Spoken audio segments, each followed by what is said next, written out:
DreAllDay.com. Now tuned in to the show where you learn the discipline to show up day after day to do the work, the confidence to put yourself out there boldly and authentically, and the mental toughness to continue showing up, doing the work, putting yourself out there even when the success you've expected to achieve is yet to be achieved. And on top of all this, you get a huge dose of personal initiative. That is the go-getter energy that moves me, you, him, her, them, they, everybody. And that is not a Me Too thing that I'm doing there. That's just, I've been saying that. It moves everybody to go make things happen instead of waiting for things to happen. We put all this together into one bundle, one package, one mindset, one method, one book. There's a hardcover book. You can get it at workonyourgamebook.com. One university. And this daily masterclass that is called Work on Your Game. My name is Dre Baldwin, also known as Dre All Day. Welcome to the show. And today's topic is do not force the action. As much as we talk on this show about making it happen and making things happen instead of waiting for things to happen, like we say in the introduction to every single episode of this show, I also want to let you know that we also got to be smart. All right? It's not just about taking all your energy and just throwing it all out, throwing everything at the wall and just hoping that something works, because that's not an efficient use of your energy. And energy is a very important resource. And it's also not an efficient use of your time. We got to be smart and understand that there are times when we're trying something that just isn't going to happen, or that probably should not happen. It's just not going to pop off. So let's talk about today how we can still make things happen while at the same time not trying to force action that's just not going to happen the way that we want it to happen. All right, would that make sense? Would that help you out if you could be a little bit more efficient in the use of your energy, attention, focus, and time, and probably your money as well, or at least it'll bring you in more money? If that would help you, then you should keep listening. You should turn your volume up a little bit too. So let's get to it. Point number one, the topic once again is do not force the action. Number one, understand the concept of timing. When I was my freshman year of college, we were in basketball practices at Penn State Abington, and there's a certain play that we were working on running. Now on this play, the way that the play was designed ideally is that somebody would get the ball on the wing, which is outside of the three-point line, and then we'd throw a post entry pass to our big guy. The big guy was a guy named Steve. And Steve would get the ball down in the post, and then he would get to go to work and do his thing. Now, the way that basketball works, for any of you who's never played on a basketball team or you don't really know the game that well, is not necessarily that the ball has to go to Steve, because anybody on a basketball court can shoot the ball or score the ball. If you're open or you see an opening, you don't necessarily have to do exactly what the play says. You could do something else. If it ends up in a made basket, then I guess we would call that a successful play.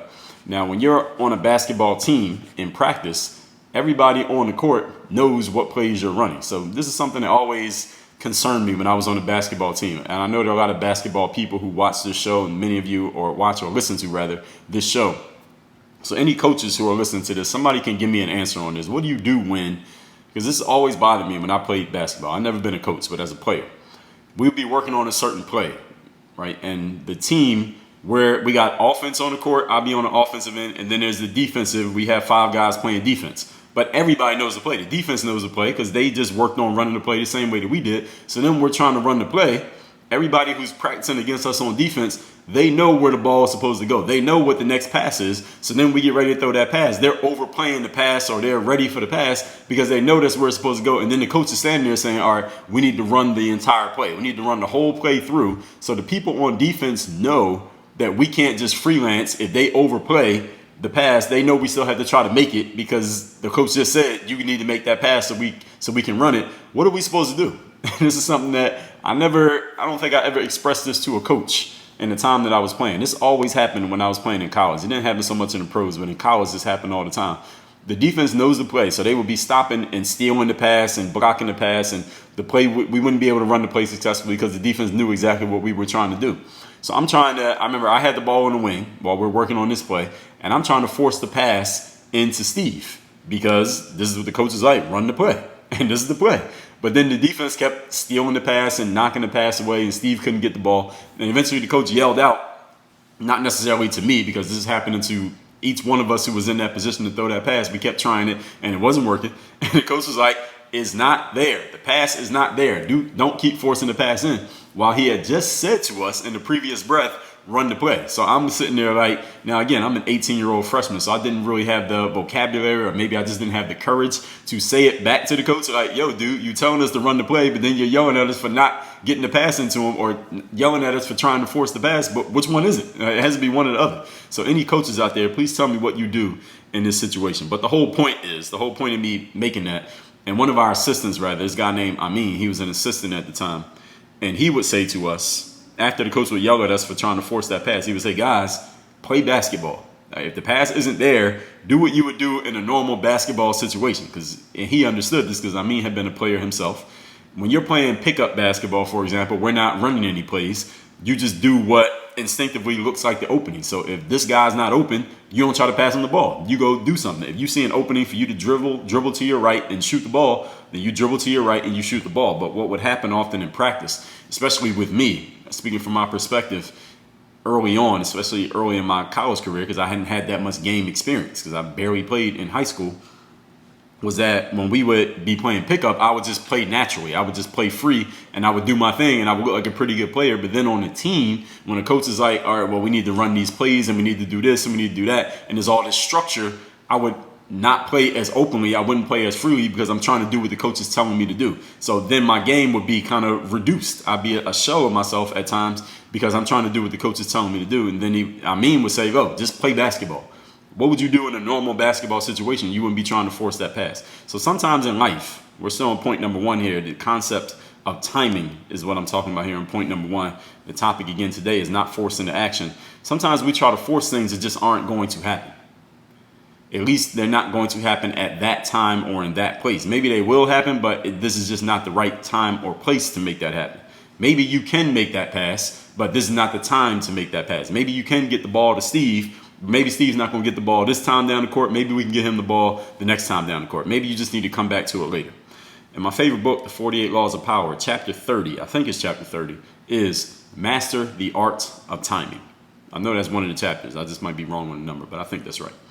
Napoleon Hill wrote a book called Outwitting the Devil, which didn't come out till I believe it was either 2010 or 2011, long after Napoleon Hill had been deceased. And the reason why the book didn't come out until so late, Napoleon Hill, for example, he wrote his book Think and Grow Rich. That book came out at the height of the Great Depression, which was in the 1920s.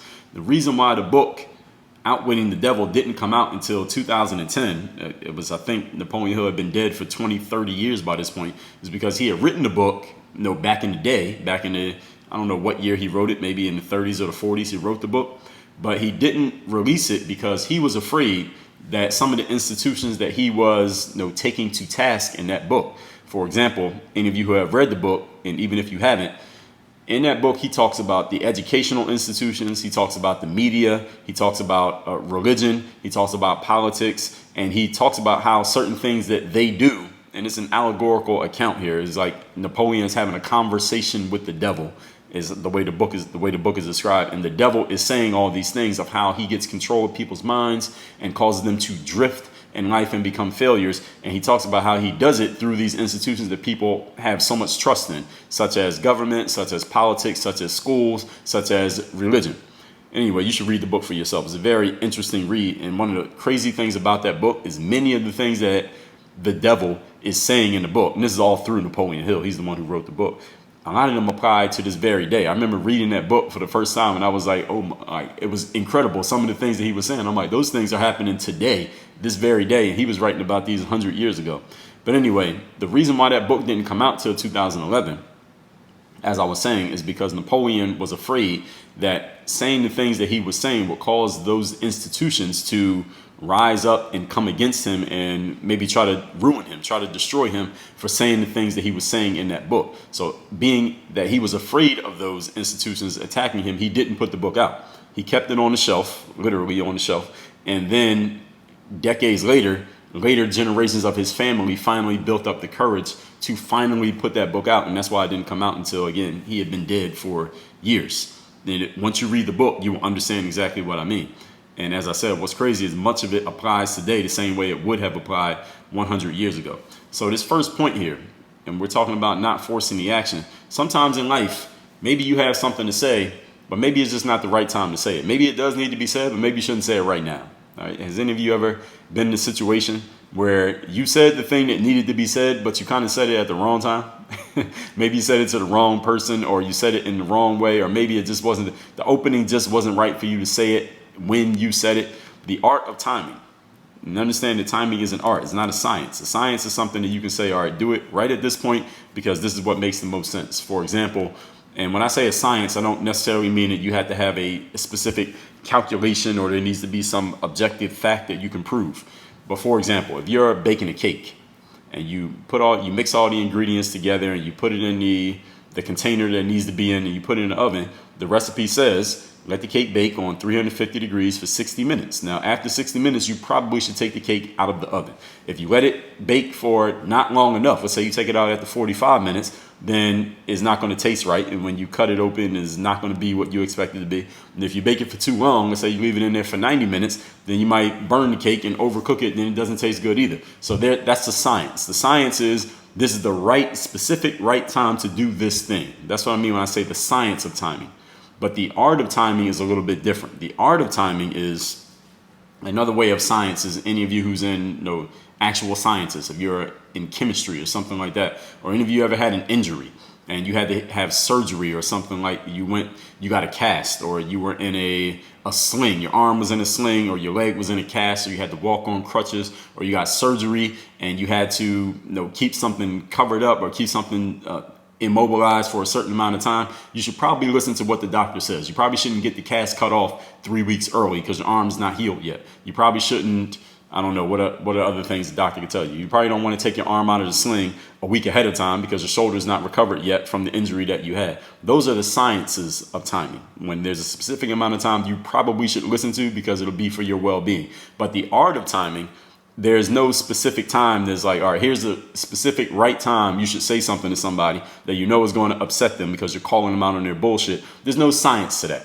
There's no science to, all right, this is the right time to say it. This is the perfect time when you should make that statement. You have to kind of develop the feel for that. There's a fingertip feel that you develop through experience and through your people skills and knowing when to make those statements and when to do that thing or when to take that action or when to throw that pass in a basketball game. That's a feel that you get that can't really be taught. Any of you who follow sports, you may have seen athletes who maybe when they're getting drafted and someone's saying, well, this player just has certain talents. This player has certain abilities. I talked about talent versus skill many times here on this show and many other pieces of content. Talent oftentimes can be shown through the art that people develop. Some people just have a certain art to the way they do things, and it doesn't have to be in sports. This could be in anything that other people just don't have. You can't teach it to another person. You can't teach someone. For example, I remember maybe about 10 years ago when most of my content was exclusively basketball related stuff that I was doing through video, and players like Derrick Rose and Kyrie Irving were coming into the NBA, and these are guys who are relatively speaking, on the short side to basketball. These guys are both well over 6 feet tall, but on the short side for basketball players. And they're doing their thing with these dribbling moves, and they're just so graceful in the way they're moving about the basketball court, and it's so intriguing to watch. It's very, what's the word I'm looking for? Impressive to watch the way that these guys would move about on the basketball court. And I would get players coming to me all the time, every day at this point, asking me, Dre, how can I do moves like Derrick Rose? Or how can I be as graceful as Kyrie Irving on the basketball court? And I will make videos explaining to people, listen, I can take some of the elements of what these guys do and I can explain it to you and I can teach it to you and I can make drills about it and things like that. But I also want to give you a disclaimer. All right, these guys just have certain artistry to their abilities. They have certain talents, art that can't be taught. All right, there's certain things that Derrick Rose was doing in 2010 that nobody will ever be able to do simply because you don't have the artistry of you just don't have the abilities that he has. There's certain things that Kyrie Irving does that nobody will ever be able to do. You can take certain pieces of it and you can deconstruct it and you can learn certain skills, but there are certain ways that he does his thing on the basketball court that there's an artistry to that. All right, you can't do that. All right, there's certain things that Michael Jordan, Kobe Bryant, Picasso, Beyonce, Rihanna, there are certain things that these people do that you just can't do. All right, you can't teach all of these things because if it was teachable, then there'd be 100 other people doing the exact same thing. And the reason why there's only one is because there's an art to it. So when I say mastering the art of timing, understand that that's an innate ability that is developed over time through execution, through action, through experience. And not everybody's going to do their art the exact same way. No two pieces of art are exactly the same. Point number 2. Today's topic is do not force the action. Second thing you need is fit. When it comes to making something happen, is fit. Sometimes you have the right thing or the right idea or the right words, but you're using it in the wrong way or in the wrong place. Oprah Winfrey was a news anchor. That was her first job in media. Y'all know the news, right? And on the news, somebody's just telling you what happened. Well, this is the way the news used to be. Who knows what the news is like nowadays? I don't watch the news anymore, but I told you all not too long ago, back in episode number 1474, to stop watching the news. But back in the day when we did used to watch the news, Oprah was a news anchor. And the way it was then was that the anchor would come on, they would just tell you what was going on. They tell you about this big storm that's coming to town. They tell you about how these 2 people got shot on the other side of town. They tell you about whatever was going on. Usually they would lead with some kind of tragedy or some kind of negative thing. And this is just the way that it works because our human brains are more, we will notice and pay more attention to something negative than we do something positive. And a news anchor, their job, apparently from what I read about Oprah Winfrey, their job is to be able to tell the news and tell you what happened in a very dispassionate manner. So they're telling you about some kids who got killed in a home invasion, but they can't be like crying about the fact that the kids got killed in a home invasion. And Oprah Winfrey was a failed news anchor because she showed a little bit too much empathy when she would be talking about what was going on. So she had to tell the story of somebody getting murdered. She was emoting a little bit too much in telling that story, and the people who, her producers, her bosses, were like, all right, this woman is showing a little bit too much emotion. You had to be dispassionate in teaching the news. So Oprah failed at being a news anchor. But someone got the idea to, you know what, how about we give this woman a talk show? Because she's so empathetic, she'd probably be good at just having conversations with people, even though she's not good at dispassionately telling the news. And that ended up being the right thing. So Oprah was a bad fit for the news. But it wasn't that she was bad for TV. She was just bad at that part of TV. They put on a different part of TV, and her whole career took off to the point that, again, I didn't have to explain to you who Oprah is for you to know who I'm talking about. That ended up working. I was playing baseball. I didn't have the tools for that to work. I moved on to basketball. Things started working. Notorious B.I.G., another example. You know who he is without me explaining it to you. He was a hardcore street gangster rapper. That's who Notorious B.I.G. was. But the record label that he ended up signing with, and the CEO of that record label was called Bad Boy, and the CEO was a guy named Puff Daddy, Sean Puff Daddy Combs. I talked about him in my Virtual Mentors episode, volume 1, episode 195. Now, Puff Daddy was a salesperson. All right, he was a guy who understood inherently. He had an innate understanding the art of marketing music and selling music to the masses, because he wanted the masses to hear his music. He didn't just want to, just stick to the essence of the music, but he wanted to make hit records at the same time. He wanted to do both. And he understood, looking at the Notorious B.I.G., he understood that this guy had talent. He understood that this guy had skill and that the world would love him. However, Puff also understood that if I let this guy just go out and do what he normally does, which is make these hardcore street raps, that the majority of the population, the music buying public, is never going to hear anything that this guy is saying, because it's a little bit too hardcore, it's too street. The casual listener to music is never going to hear anything that this guy is talking about. So Puff had to do a little bit of work on the Notorious B.I.G. And any of you who know a good amount of Notorious B.I.G. backstory, how he originally was coming out rapping, knows that this is what Puff did. He put designer glasses on Notorious B.I.G. So when he would have on those Gucci sunglasses, all right, that wasn't Biggie's idea. He didn't show up with Gucci sunglasses on. Puff put those on him. And then he put Big in Versace shirts, these fancy, and he created this whole concept of the player. We weren't using that phrase back until Puff Daddy put that into the world. And then we got the player hater. These are people who are hating us because we're pretty and we're shiny and we make money and the girls like us and we're fancy, and at the same time we're good with our words up. Puff created this entire persona around Notorious B.I.G. And then instead of having him rap over this hardcore street production, like coming from Bed-Stuy, Brooklyn, which is where Big was from, Puff said, no, I'm going to have you rap over these softer R&B samples from back in the 70s and the 80s. So those of you who remember the song Juicy by Notorious B.I.G., a lot of people don't know that was not Big's idea to rap over that beat of Juicy. And Puff tells this story. He said, look, when I first introduced that beat to the Notorious Big and said, I want you to rap over this beat, the song Juicy, and we're going to make a hit record out of this, Big was, what's the word? There's a certain phrase I'm looking for, it's escaping me right now. This doesn't happen to me too much. But he was, I can't even think of it, but he was pushing against it. Let's just say that. The word will come to me in a minute. Big didn't like the beat. He thought the beat was too soft. And Big was like, yo, I'm a hardcore gangster rapper from Brooklyn rapping about smacking babies at their christening, robbing people, shooting people, being in the streets, dealing drugs. And that's really what he was rapping about. And he's like, Puff, I'm not rapping over this soft beat. Juicy. The song was originally called Juicy Fruit. And it was an R&B song from back in the 80s.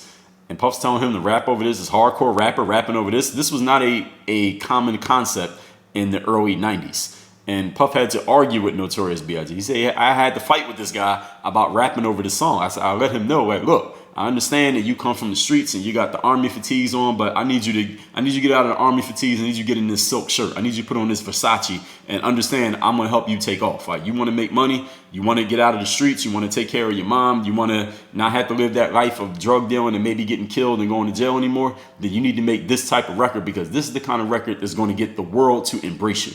This is the kind of record that's going to cross over, and this is going to get you accepted by the mainstream public. Now, again, this is way before crossing over to the mainstream public was popular. This is when you would get attacked, verbally attacked at least, and people would say you're a sellout because you're crossing over, trying to cross over to the mainstream, and you didn't stay hardcore. So Big was really against this whole concept of rapping over these soft records. But Puff was able to convince Big to rap over the song Juicy Fruit. It became the song Juicy, which is probably the most popular and the most well-known Notorious B.I.G. record. That's the record that really made him known to the general masses. And we saw what happened with that. And that's those kind of songs, the rapping over those R&B samples.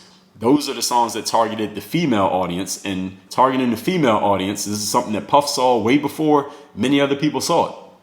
He understood that even though Big was a hardcore street rapper and most of his content was targeted towards males, the stuff he was rapping about, very testosterone driven, Puff understood that if his artists made songs that targeted the females, then he knew that the male fans, knowing that the females like record X, they would start liking record X because they were trying to get with the females. So he could get the females and the males by just targeting the females. And that's exactly what happened. And we saw what happened with, Puff Daddy, Bad Boy, and that whole movement that they created in the mid to late 1990s. And then combining that, let's be clear, with Notorious B.I.G.'s actual ability to rap. I mean, it's not just having these beats. You took me and put me in the studio with those same beats. It wouldn't have been the same result. Big's ability to actually rap, then combined with the target and the fit that Puff Daddy created, became a perfect partnership. And it became something that changed the entire landscape of hip-hop music and just music, period. And Notorious B.I.G. became a worldwide star. And there are some people listening to me right now who would still argue that he's the greatest rapper of all time. Even though he died he was only 24 years old, believe it or not, when he died. And he only made two actual albums that he recorded. I don't count the cut and paste albums that got made after he passed away. I only count the two albums he made. It was one called Ready to Die, the other one, Life After Death. But the whole point that I'm making here is to tie up the second point of fit. Notorious B was already a good rapper. He was already recognized as a solid, hardcore gangster street rapper. But Puff Daddy said, listen, we need to change the fit. We're going to take the skills that you got and we're going to use them in a different way. Now, you're not going to be just another rapper rapping about drug dealing and killing people. We got enough of those already. And those guys don't sell any records. We want to sell records. We want to make money here. Okay, this is what we're going to do. We're going to put these designer shades on you. We're going to put this Versace shirt on you. I'm going to go dance while you're rapping on stage, while you're standing there rapping, because he was a big guy. He couldn't really move around. I'm going to dance as the CEO while you're on the stage rapping. Instead of making songs to target the men who are in the streets with Tim's on, we're going to target the females. And that's going to make the men listen to the records anyway, because they're trying to get with the females. Then combine that with your rhyming talent, and we're going to change the whole world. And damn it, it worked. Why? Because the fit. It wasn't the talent. The talent was already there. It was, instead of putting the talent towards this, we're going to put the talent towards this. And that's when everything popped off. Same thing happened for Oprah. Same thing happened for me. Same thing can happen for you. Point number 3. Topic here today is do not force the action. Number 3, your wants versus the wants of the consumer. And this is something that I just touched on and talking about how Puff Daddy, as the CEO of his company and the visionary of his company, he understood this. He understood in his bones that there were certain things that the consumer would want that was different from maybe what the artists wanted. Another artist that Puff Daddy worked with after Notorious B.I.G. passed away was a guy by the name of Mace, M-A$E. And Mace was a guy who, he was also rapping similar to the Notorious B.I.G. He was rapping about street stuff and killing and drug dealing and a lot of testosterone driven stuff that would only have appealed to the male audience. And he actually, Mace's name, before he actually got with Puff Daddy, his name was Murder Mace. That was his rapping name, Murder Mace. Now, there aren't too many ladies who are going to go buy an album by a guy calling himself Murder Mace. Mace changed his name to M-A$E, and the dollar sign was something that, again, that was all Puff Daddy's making. Was, listen, what does the consumer want? All right, the consumer, we already had a lot of gangster, hardcore street rappers at this time. And Puff Daddy said, you know what, this is what we're going to do. We're going to start appealing to a higher way of living. We're going to start appealing to, instead of being a street guy with Tim's on, standing on the corner, dealing drugs, maybe getting shot and arrested and going to jail, how about we rap about making a whole bunch of money, popping Cristal, hanging in the clubs, wearing designer clothes, driving nice cars, living in mansions, sipping champagne. And we just rap about being pretty and fly and the street guys hating us, being the player haters. They're mad at us because we're making all the money and all the girls like us. How about we do that instead? This is a vision that he had way before anybody else was doing it. And this is one of the reasons why, one of the big reasons why I did a Virtual Mentors episode on this guy, because he had that vision way before anybody else had the vision. And he did it with all the artists that he was working with at that time. And the whole point, I'm here on point number 3 here, is what you want versus what the consumer wants.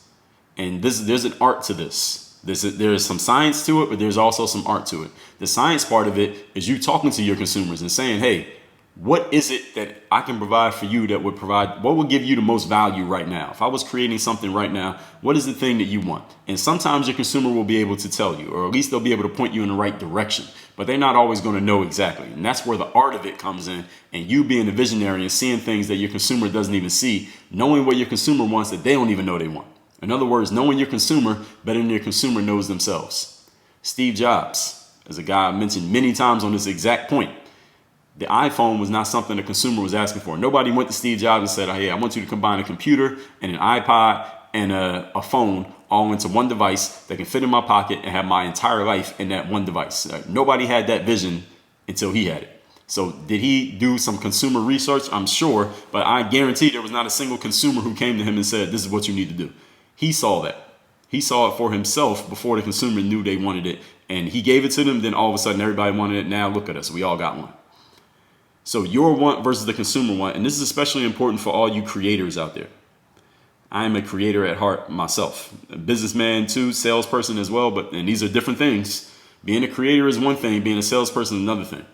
The difference between the two, or let's just say a marketer, because I did a whole episode on you being a marketer back in episode number 1515. You are a marketer. Being a marketer and being a creator are two completely different jobs, ladies and gentlemen. The creator is the person who goes out and just makes stuff. I can create all day. I can record episodes of this show. I think you see my bona fides when it comes to creating. But being a marketer is your ability to actually get what you have created into the hands of people who need it and then create an exchange for it. That's a whole different job. Steve Jobs was a marketer. He was a creator, but he was also a marketer. Puff Daddy's a creator. Actually, he wasn't really that much of a creator, honestly. I don't think he would even take that as a slight. He's a marketer. And that's why he was able to take people who had the creative talent, the Notorious B.I.G., Mace, and a bunch of others, and he was able to sell them to the public because he knew how to market these individuals. They didn't show up to him, the person that we know that the public came to be introduced as. They didn't show up like that. Notorious B.I.G. did not show up with a Versace shirt on. Puff did that. He was the one who said, here's how we're going to market you. Another person who's a great marketer didn't really have to create anything, but a hell of a marketer. Kris Jenner, the mother of the Kardashian clan. Can we all agree that she's a hell of a marketer?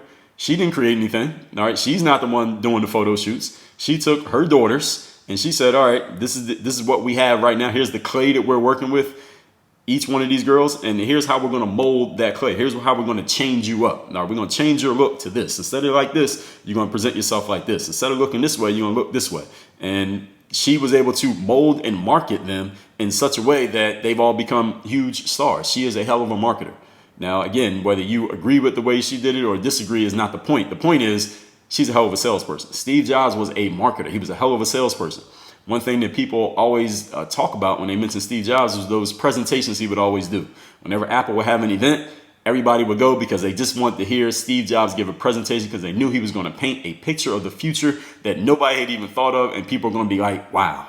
And did he do that? I think so. I mean, you got people writing books about you with just your name after you die. I think you were a hell of a marketer. You got people to know exactly who you are. So this third point, and not forcing the action here, is you understanding that there's oftentimes a big difference between what you want as the creator and what the consumer wants.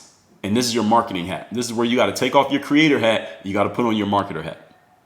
There was an app out there called Bourbon back in 2009, 2010. And the Bourbon app it was spelled Burbn.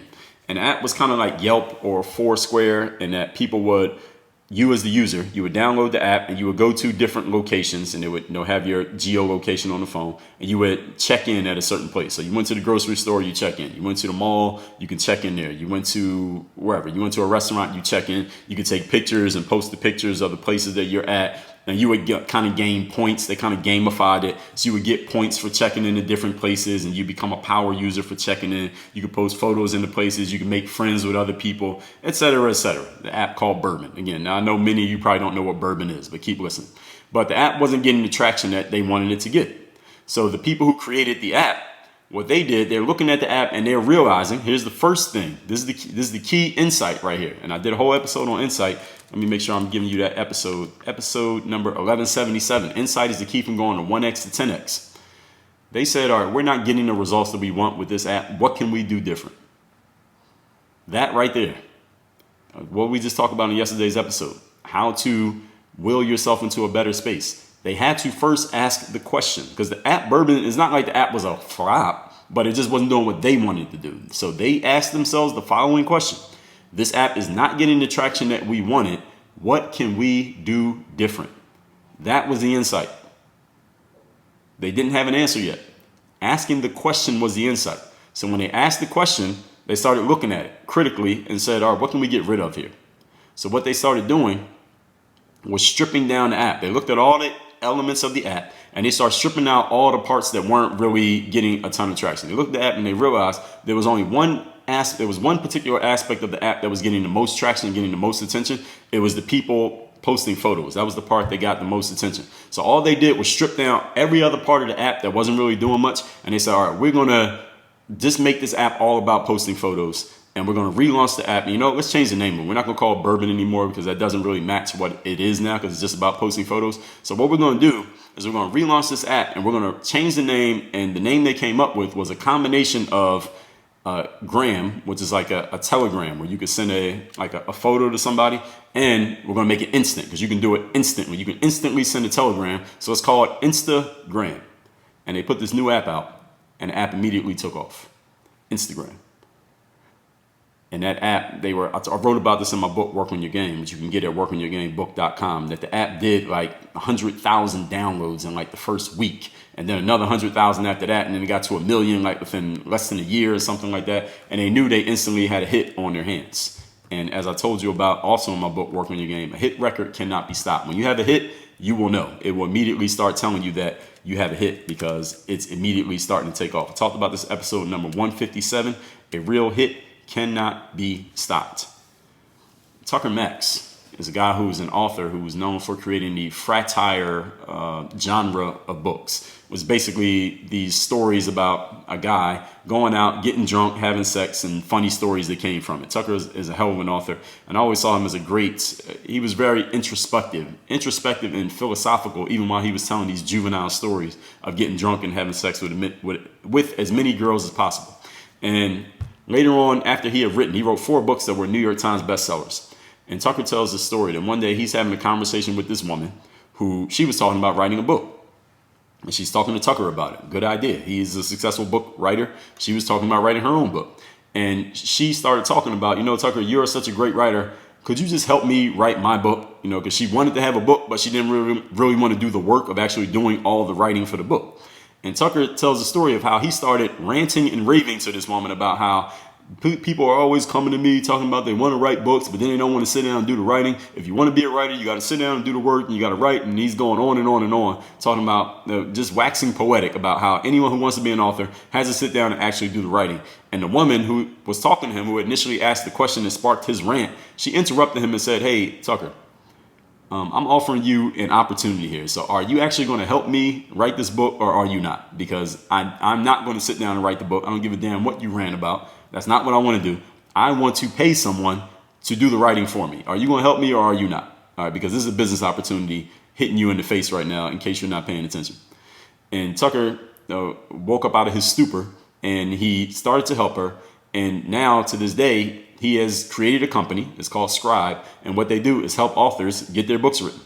There's a guy named David Goggins who wrote the book Can't Hurt Me. And a lot of people have talked really highly of that book. Very popular guy. Some people have said that I look like him. I think I look a lot better than David. Shout out to David. But anyway, that book was written through Tucker Max's company. And what they do is you basically contract them, and they will help you get your book written. And they've created different levels of what they do there. So you can pay them and they'll do full service. They'll basically do everything and get your book out, get it published, get the cover design, everything from soup to nuts, get your book out. Then they have different levels where maybe you can get this part done, but then you do the rest, or this part, do the rest. And they have a bunch of free stuff that they do. Again, that company is called Scribe. And that company is thriving now because so many people want to write books and get their story out there, but they don't have the time or the bandwidth, or maybe they just don't have the information to actually get a book done the way that it needs to be done. So sometimes in life, I'm giving you all of those examples to explain to you that sometimes in life, we try to force what we want the audience to want from us. We try to tell the audience, well, this is the thing that you should want. You should want this. This is great. You should be paying attention to this. This is the thing that you should want. When the problem is what the audience wants is something completely different than what we want them to want. Or maybe they just want a certain aspect of what we're offering, but they don't want everything that we're offering. We have to be, us as the creators, especially those of you who are creators, we must be mature enough. And again, having our marketing hats on, understand that giving the audience what they want, giving the people what they want is what is going to get us results more than trying to force what we want them to want onto them, because they're going to reject that. You try to force something onto someone, even a little baby. Any of you have kids, you try to force food to a baby and the baby doesn't want any more food, or that food is going to end up all over the kitchen floor. So at some point you got to realize, all right, the baby's done eating. All right, we got to give them what they actually want. If you don't give them what they want, then they're going to reject it. And then you're going to be the creator you're creating, but you're not getting the kind of ROI that you expect. Maybe they just want a certain aspect of it, like Instagram, or what Bourbon became Instagram. They don't want all that checking stuff. They just want to be able to post pictures. And it works. So you got to be willing to pay attention. Notice what the audience wants. And again, this is art as well as it being a science. Let's recap today's class, which says, do not force the action. As much as we're about making it happen here and work on your game, you also got to be smart. There are times when we're trying something that just isn't going to happen or shouldn't happen. So let's talk about it. Number one, the art of timing. When I was in practice in college, we were trying to force the pass in, but the defense knew what the play was, so they kept blocking the pass. And the coach said, it's not there. Sometimes we are trying to force things that just are not going to happen. You got to master the art of timing. Again, that's chapter 30 in the 48 laws of power. Point number 2, fit. Sometimes you have the right thing, but you're using it in the wrong place. I was playing baseball, and I had the right thing, which was the desire and discipline to show up and work hard and play a sport, but I was playing the wrong sport. When I changed sports, things started working. Oprah Winfrey had the skill to be on TV, but she was on the wrong part of TV. She was doing news. When they gave her a talk show, everything started working. Notorious B.I.G. had the skill to be a great rapper, but he was a street rapper talking about drugs, guns, and killing. He was good, but he wasn't well known. When he started putting on the designer shirts and he got with a guy who was a visionary marketer, all of a sudden everything took off. Now everybody knows who this guy is. Number 3, your want versus your consumer wants. All right, Bourbon was an app like Yelp, and you could check in and you could do 20 different things. When they stripped it down to what the consumers wanted, which was shown by their actions of just posting photos, and renamed it Instagram, all of a sudden everything took off. Tucker Max was ranting how every author has to sit down and do the work of writing a book. When somebody said to him, hey, how about you just help me write my book and I'll pay you for it? And when he finally realized that it was a business opportunity and everyone wasn't going to do things the traditional way, all of a sudden he had a business on his hand. Now he does that full time. Sometimes in life we try to force what we want the audience to want on us, when instead what we need to do is listen to what the audience actually wants and pay attention to what they're responding to. And that certain aspect of it is where all the gold is at. If you're ready to learn how to develop your game, maybe you have already developed your game, you want to get better at showing your game, creating the opportunity, and getting it in front of the people who need it so you can get the ROI for your game that you deserve, you need to join us at Work on Your Game University by going to workonyourgameuniversity.com. The link is below wherever you happen to be consuming this. Work on your game. Dre all day.